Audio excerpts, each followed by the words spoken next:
क्या हुआ? वो राहा ना जरियून से शादी करने लगी है। क्या? तुम तो खाला की तरफ गई थी, तुम्हें कैसे पता? हाँ, खाला की तरफ ही गई थी। वापसी पे मैंने जरियून को देखा तो सोचा जाके उससे पूछूं उससे कि उसने जो कुछ भी हमारे साथ किया है उसके पीछे वजह क्या थी। और साथ ही देखा ये राहा उसके साथ थी। उससे बहुत बदतमीजी से बात की है उसने। मेरी आंखों के सामने उसका हाथ पकड़ के मुझे कहती है कि मैं बतूल के हक पे डाका डालूंगी। तुम्हारी बातों में आके मैंने अपनी बेटी का नुकसान तो कर दिया था आसिया, लेकिन मैं राहा के साथ ऐसा नहीं होने दूंगा, ये याद रखना। डाका? कैसा डाका? डाका तो मैंने डाला है। दादा जान ने जरियून के लिए राहा को पसंद किया था, मुझे नहीं। मैंने छीना है जरियून को राहा से।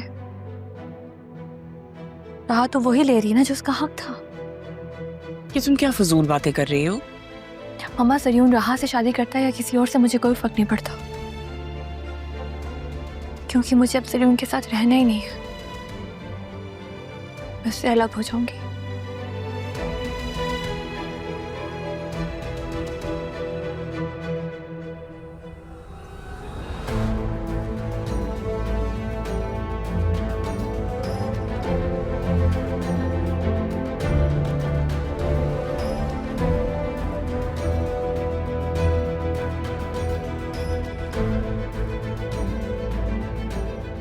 हेलो अरमान। फर्क पड़ता है मुझे, पड़ता है फर्क। मोहब्बत की थी मैंने जरियून, तुमने मुझे तोड़ दिया।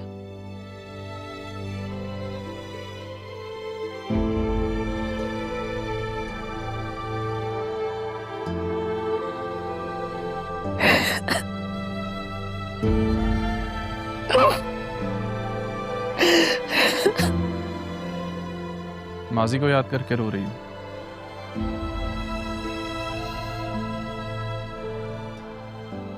मैं अंदर से टूट चुकी हूँ अरमान। मेरा माजी राह के मुस्तकबिल को दांव पे लगा रहा है। मुझे कुछ समझ में नहीं आ रहा कि मैं क्या करूं। क्या कहना चाह रही हो?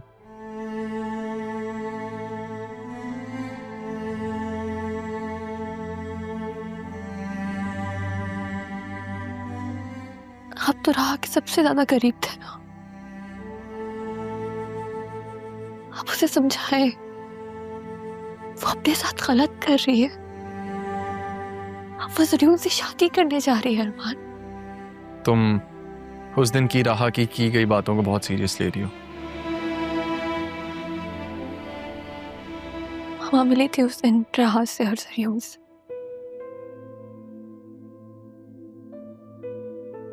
राह ने खुद बताया मामा को।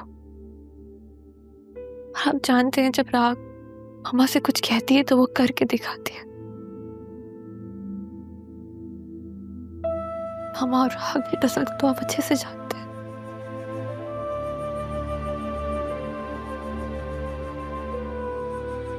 अरमान, मैं जानती हूँ कि राह सिर्फ आपकी दोस्त नहीं, आप उससे मोहब्बत भी करते थे।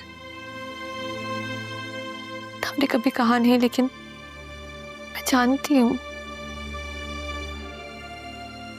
आपकी आंखें, आपका ध्यान हमेशा राह की तरफ रहा है। आप उसे समझाएं, रोक के उसे, वो बहुत गलत कर रही है।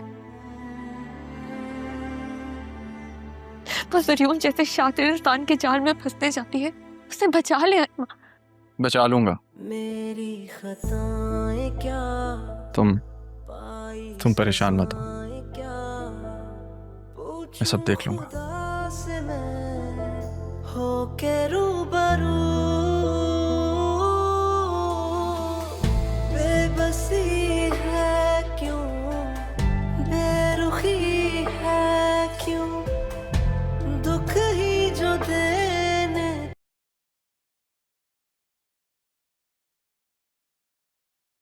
डैड, क्या पैकिंग कर रहे हैं? कहाँ जा रहे हैं आप? थक गया हूं मैं। तुम्हारी परेशानी देख के ये सोचने में मजबूर हो गया हूं कि हमें यहां से निकल जाना चाहिए। डैड आप क्यों परेशान हो रहे हैं? सब ठीक है। आप आपकी नहीं सुन। अरमान हमारे पीछे क्यों पड़ गया है? कितने होटल बदल चुके हम। बोर हो गया हूं मैं। बाहर के अकाउंट्स भी एक्टिव नहीं हो रहे हैं। इतना परेशान तो मैं यूके में नहीं हुआ था। कोई लतीफा सुना है मैंने? हंस क्यों रहे हो तुम? नहीं, आपने कोई वो लतीफा नहीं सुना है। लेकिन डैड मेरे पास आपके लिए 2 गुड न्यूज है। पहेलियां क्यों बुझवा रहे हो? बताओ क्या बात है। तारा आंटी अब इस दुनिया में नहीं रही। क्या? तारा मर गई? कब? डैड ये तो नहीं पता, लेकिन दूसरी गुड न्यूज जो है वो सुन के आप खुश हो जाएंगे। राहा ने आंटी के सामने ये कबूल लिया है कि वो मुझसे शादी करेंगे। क्या? ये कब हुआ? बस डैड, हो गया।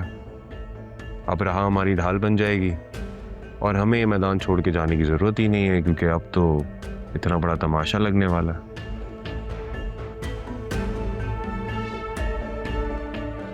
दो हाथियों की लड़ाई होगी और हमारा फायदा होगा। अब क्या फायदा? तारा तो मर गई। अरे डैड, तारा आंटी नहीं रही तो क्या हो गया? राहा तो है ना, वो बनेगी हमारी ढाल। और वैसे भी हमने अब तक पकड़े जाना होता तो फंस चुके नहीं होते। जरियन देख लो, इस दफा वाकई ना फंस जाएं। राहा है सामने।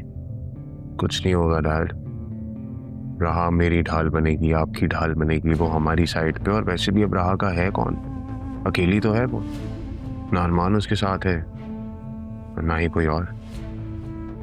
आप फिक्र ना करें। और वैसे भी आपका असल बदला तो कबीर अंकल से है ना, जिनकी वजह से तारा आंटी ने आपको ठुकराया था। कभी सोचा आपने?